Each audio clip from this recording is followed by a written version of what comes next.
A long time ago, Fall River used to flow, and the Windsor Junction station, it stood tall. But nothing stays the same, time changes everything, and the summer days fade quickly into fall. Fall River has changed dramatically since the first European settlers arrived in the area during the late 1700s. One of the first families was named Mueller, which has over the years been anglicized to Miller. Today, more than 200 years later, their descendants remain in the community. 98-year-old David Miller is one of them. I told you my great-grandfather was the first miller here in Fall River. You know, he and several of his brothers came from Germany. The Millers were granted land that included a stream with a beautiful waterfall running between Miller Lake and Lake Thomas. Based on that, they named their new home Fall River. The falls supplied water power for several mills during the 19th century, including one operated by Charles P. Allen, which manufactured furniture. Another mill was run by David Miller's grandfather. But the falls were demolished in the late 1950s to enable construction of the Bicentennial Highway leading to Halifax. What remains of the falls is a culvert between the inbound and outbound lanes of the Bi High as you head toward the airport just past the Fall River exit.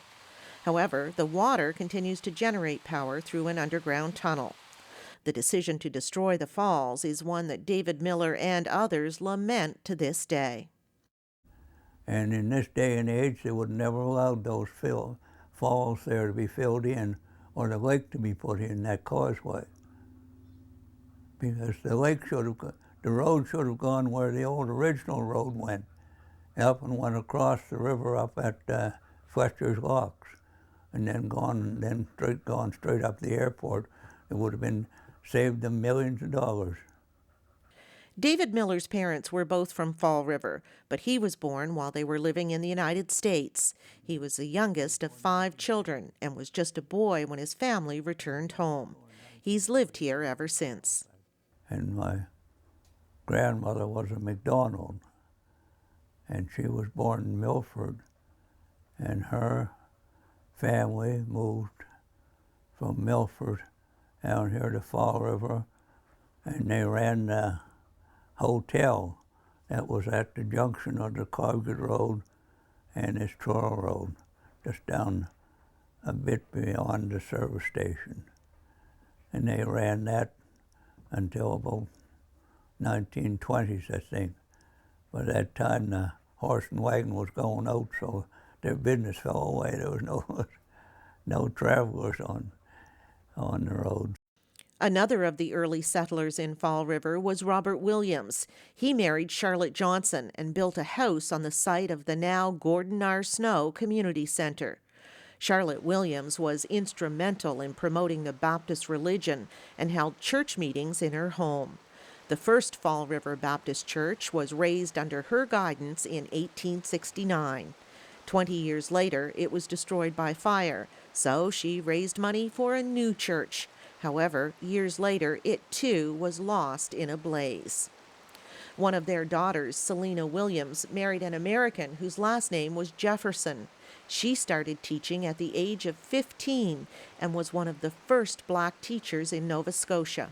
She taught for over 50 years, and today one of Fall River's schools, the Ashley Jefferson Elementary, is named after her, her sister Ada Lee, and a third Fall River resident, Martha Ash. Churches of many denominations have always played a big role in Fall River life. Their graveyards display the names of many prominent families in Fall River's history. There weren't many people here. 93-year-old Queenie Busch moved to Fall River after fate intervened in her grandfather Arthur Wyatt's plans for his property. My grandfather came out here to visit somebody and came down and seen his property, which was nothing on it anywhere. And he bought it for his son that was going to come home from the war. but the son never came home before he was killed. And so they just kept the property. They still lived in the city. And then when my grandfather died, he said to his wife, "You better go out and have a look at that place and see what you're going to do with it." Queenie was just 16 when her family moved from Halifax to their new home on the Fall River Road back in the early 1930s. The road was dirt, wasn't paved.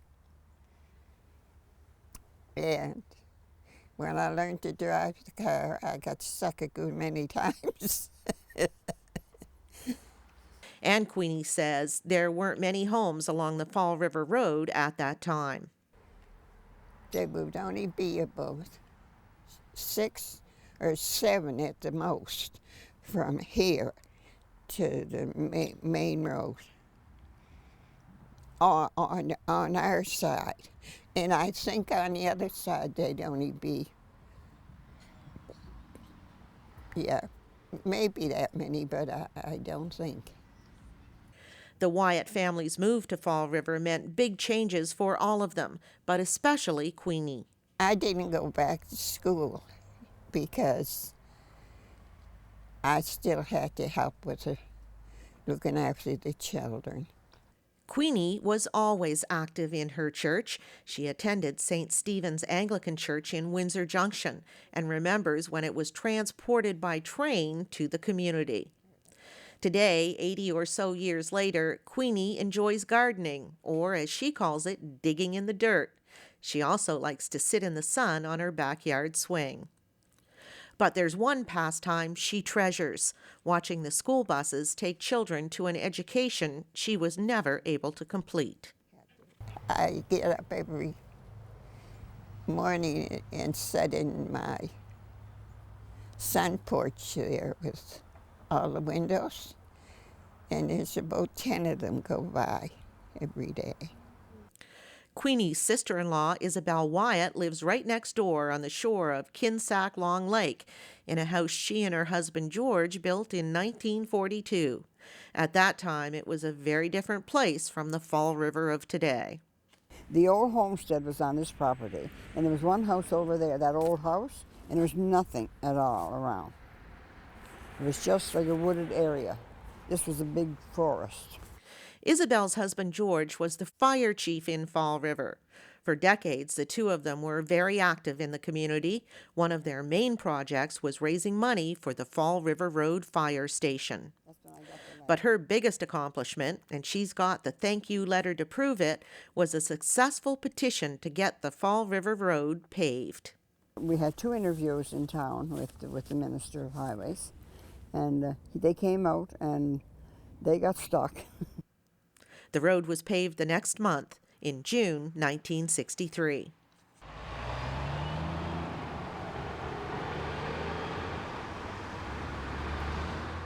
The Fall River of 2010 is a bustling and growing community. It's been identified by HRM as one of the fastest growing areas in the municipality. It's home to a growing number of subdivisions, many with million-dollar properties. It also has a Tim Hortons, a Subway, and McDonald's. You can find just about every service anyone could need, including doctors and dentists. It's also home to a modern-day Sobeys, which replaces the Miller General Store, run by Neil Miller, and a fixture in the community from 1952 until 1987.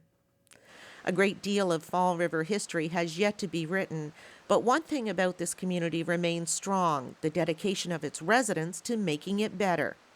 One of the newest features of Fall River is the Gordon R. Snow Community Center.